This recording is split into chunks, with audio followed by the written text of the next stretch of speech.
அனைவருக்கும் வணக்கம். மீனராசினியர்களுக்கு அடுத்த 7 நாட்களில் மாபெரும் வெற்றி உங்களுக்காக காத்திருக்கிறது. இறைவனின் அருளால் உங்களுடைய வாழ்வில் இந்த வாரத்தில் இவை நிச்சயம் நடந்தே தீரும். யாராலும் தடுக்க இயலாது என்ற வகையில் மீனராசினியர்களுக்கு என்ன மாதிரியான நன்மைகள் எல்லாம் ஏற்பட இருக்கு, கிரக நிலைகளின் ரீதியாக அமையிருக்கும் சாதகங்கள் என்ன, பாதகங்கள் என்ன, மேலும் என்ன மாதிரியான முன்னேற்றங்கள் எல்லாம் உங்களுடைய வாழ்வில் ஏற்பட இருக்கு என்பது குறித்தான் முழுமையான பதிவு தான் இந்த வீடியோல நம்ம விரிவா பார்க்க போகிறோம். அந்த வகையில மீனராசினியர்களுக்கு இந்த வாரம் முழுவதுமே குடும்ப சூழ்நிலை ரீதியாக மேலும் என்ன மாதிரியான முன்னேற்றங்கள் எல்லாம் ஏற்பட இருக்கு என்று பார்க்கும்போது, ராசிநாதன் 5இல் உச்சமாகி பலம் பெற்று இருக்கிறார். ராசியில் சனி இருந்தாலும் கூட ராசிக்குரிய குரு உச்சம் பெற்று ராசியை பார்வையிடுவதால் எத்தனை பிரச்சனைகள் வந்தாலும் அதிலிருந்து வெற்றிகரமாக வெளியே வந்துவிடக்கூடிய தருணமாக தான் இந்த வாரம் அமைஞ்சிருக்குதுங்க. அது மட்டும் இல்லாம உங்களுடைய ராசிக்கு 3ஆம் இடத்தில் உள்ள சூரியன் உங்களுடைய வெற்றியை நிர்ணயிக்குங்க. அதனால் நீங்கள் முயற்சித்த காரியங்கள் அனைத்திலுமே வெற்றி கிடைக்க இருக்கு. அதே போல் மீனராசினியர்களை பொறுத்தவரை வேலை வாய்ப்பினை ஏற்படுத்துங்க. அரசாங்க காரியங்கள்ல அனுகூலத்தை தரும். 6ஆம் இடத்தில் உள்ள கேது உங்களுக்கு போராடும் குணத்தையும் ஞான தெளிவையும் தந்து வழி நடத்துங்க. இத்தனை நாட்கள் சந்தித்த சிக்கல்கள் எல்லாம் மெல்ல மெல்ல தீர ஆரம்பிக்கக்கூடிய தருணமாக தான் இந்த வாரம் அமைஞ்சிருக்குதுங்க. அது மட்டும் இல்லாம மீனராசினியர்களை பொறுத்த வரைக்கும் ராசிநாதன் பலமாக இருந்தாலும் கூட விரயத்தில் ராகு இருக்கிறார். ராசியில் சனி இருக்கிறாருங்க. 2ஆம் இடத்தில் செவ்வாய் இருக்கிறார். உங்களுடைய ராசி பாபகத்திரி யோகத்தில் இருப்பதால தடைகள் எல்லாம் மிகவும் சிரமப்பட்டு தாண்ட வேண்டி இருக்குங்க. வெற்றியும் ஒன்றன் பின் ஒன்றாக உங்களுக்கு கிடைக்க இருக்கு என்றாலும் அது உங்களுடைய முயற்சியினால் சற்று காலதாமதத்தோடு கிடைக்க இருக்குதுங்க. எனவே பொறுமையுடன் செயல்படுங்க. செலவுகள்ல கவனமாக இருங்க. தேவையில்லாத வீண் அனாவசிய செலவுகளை தவிர்த்து கொள்வது மிக மிக நல்லது என்பதை கிரகநிலைகள் மீண்டும் மீண்டும் தெளிவுபடுத்துது. அது மட்டும் இல்லாம மீனராசினியர்களை பொறுத்தவரை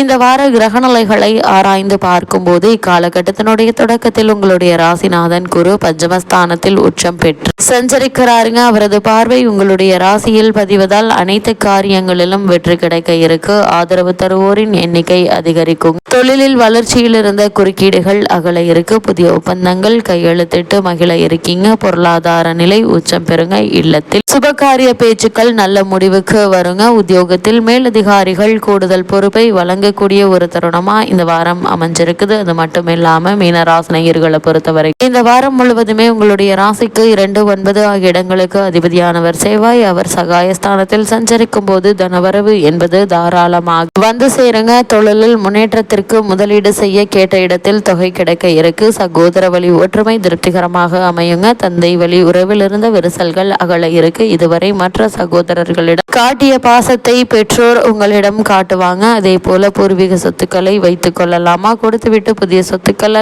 வாங்கலாமா என்று சிந்திப்பீங்க. இது மாதிரியான நேரங்கள்ல உணர்ச்சி வசப்பட்டு அவசர முடிவுகளை எடுக்காமல் முன் அனுபவம் உள்ளவர்களிடம் ஆலோசனை பெற்று அதற்கு பிறகு அதற்கான முயற்சிகளை மேற்கொள்வது மிக மிக நல்லது என்பதை கிரகநிலைகள் மீண்டும் மீண்டும் தெளிவுபடுத்துது. அதே போல் நட்பால் உங்களுக்கு நன்மைகள் கிடைக்கக்கூடிய ஒரு தருணமாக தான் இக்காலகட்டம் அமைகிறது என்பதை கிரகங்களுடைய சஞ்சார நிலைகள் தெளிவாகவும் உறுதியாகவும் எடுத்து காட்டுதுங்க. அதே போல் மீனராசினியர்களை பொறுத்த வரைக்கும் இந்த வாரம் மேலும் என்ன மாதிரியான நன்மைகள் எல்லாம் ஏற்பட இருக்கு என்று பார்க்கும்போது, கடகராசியில் சஞ்சரிக்கும் சுக்கிரன் உங்களுடைய ராசிக்கு 3, 8 ஆகிய இடங்களுக்கு அதிபதியானவர், 8க்கு அதிபதியானவர் 6ஆம் இடத்திற்கு வருவது என்பது யோகம் என்று தாங்க சொல்ல வேண்டும். இதன் காரணமாக கெட்டவன் கெட்டிடல் கெட்டிடும் ராஜயோகம் என்பதற்கு ஏற்ப யோக பலன்கள் வரப்போகிறது. எதிர்பாராத நல்ல திருப்பங்களும் சம்பவங்கள் நடைபெறுவதற்கான வாய்ப்புகள் அதிகம் இருக்குதுங்க. உத்தியோகத்தில் திடீர் பதவி உயர்வும் திரவிய லாபமும் உண்டுங்க. புதிய ஒப்பந்தங்கள் அடுக்கடுக்காக வந்து சேரும். அதே போல் பழைய கடன் அனைத்தும் பைசலாக கூடிய ஒரு தருணமாக இக்காலகட்டம் அமைகிறது என்பதை கிரகங்களுடைய சஞ்சார நிலைகள் மீண்டும் மீண்டும் தெளிவுபடுத்துது. அதே போல் இத்தருணங்களை பொறுத்த வரைக்கும் மாற்று மருத்துவத்தால் உடல் நலம் சீராகுங்க. கூடுமான வரைக்கும் உங்களுக்கு உடல் உபாதை என்றாலும் கூட உடனே மருத்துவரிடம் அணுகி அதற்கான சிகிச்சை பெறுவது தேவையில்லாத வீண் விரைய மருத்துவ செலவுகள் ஏற்படாமல் இருக்க உறுதுணையாக இருக்குங்க. அதே போல் மீனராசினியர்களுக்கு இந்த வாரம் உங்களுடைய ராசிக்கு லாபாதிபதியாகவும் விரையாதிபதியாகவும் விளங்கக்கூடியவர் சனி பகவான். விரையாதிபதி வக்ரம் பெறுவது நன்மைதான் என்றாலும் லாபாதிபதியாக சனி பகவான் இருப்பதால பண நெருக்கடி அதிகரிக்குங்க. கடன் கைமாறு வாங்கும் சூழல் உருவாக இருக்கு. குறிப்பா உங்களுடைய ராசிக்கு 3, 7, 10 ஆகிய இடங்களுக்கு சனியின் பார்வை பதிகிறது. எனவே உடன்பிறப்புகளில் குணங்கள்ல மாற்றம் ஏற்படுங்க. உள்ளத்தில் நினைத்ததை உடனடியாக உங்களால் செய்ய இயலாது. கல்யாண முயற்சி தாமதம் ஏற்படுங்க. கடமையில் தொய்வு ஏற்பட இருக்கு. தொழில் பங்குதாரர்கள் நம்பிக்கைக்குரிய விதம் நடந்து கொள்ள மாட்டாங்க. பெற்றோருடைய உடல் நலத்தில் கவனம் தேவைங்க.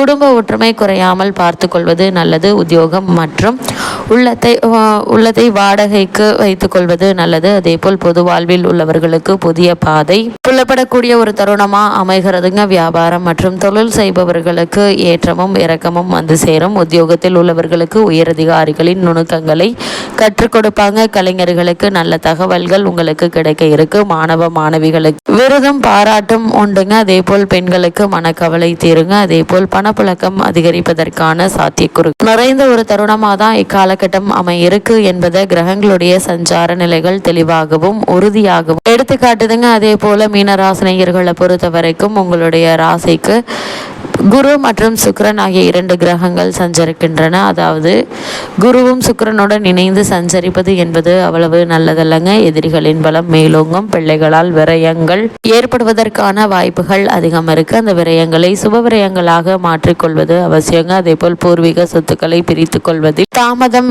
ஏற்படுங்க. அதே போல அண்ணன் தம்பிக்குள் அரசல் புரசல்கள் வருத்தம் அதிகரிக்கும் நேரமாக அமைகிறது. புதிய முயற்சிகளில் ஈடுபடும் போது அனுபவஸ்தர்களின் ஆலோசனையை கேட்டுக்கொள்வது நல்லது.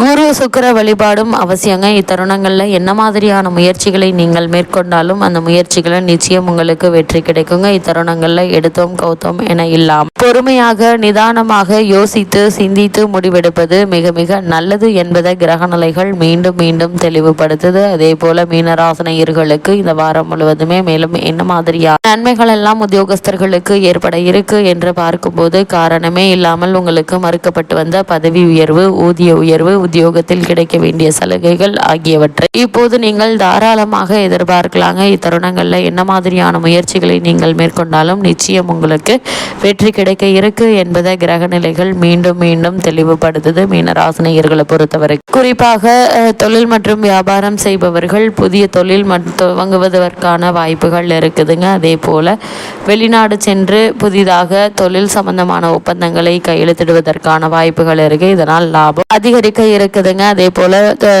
கலைத்துறையில் இருப்பவர்களுக்கு வெளிநாடு சென்று அங்கு நிகழ இருக்கும் கலை நிகழ்ச்சிகள்ல கலந்து கொள்வதற்கான வாய்ப்புகள் கிடைக்க இருக்குதுங்க. இந்த சந்தர்ப்ப சாதகங்களை பயன்படுத்திக் கொள்வது மிக மிக அவசியம் என்பதை கிரக நிலைகள் மீண்டும் மீண்டும் தெளிவுபடுத்துது. இந்த வாரத்தை பொறுத்தவரை மீனராசினியர்களுக்கு கிரக நிலைகளின் ரீதியாக கூறப்படும் பரிகாரம் என்ன என்று பார்க்கும்போது பைரவர் வழிபாடு உங்களுடைய வளர்ச்சியை தருங்க. அது மட்டும் இல்லாம வீட்டிற்கு அருகாமையில் திருக்கோவிலுக்கு சென்று தீபம் ஏற்றி வைத்து வழிபடுங்க. எண்ணற்ற நன்மைகள் நிச்சயம் உங்களுடைய வாழ்வில் ஏற்படும் என்பதை கிரகங்களுடைய சஞ்சார நிலைகள் தெளிவாகவும் உறுதியாகவும் எடுத்துக்காட்டுது.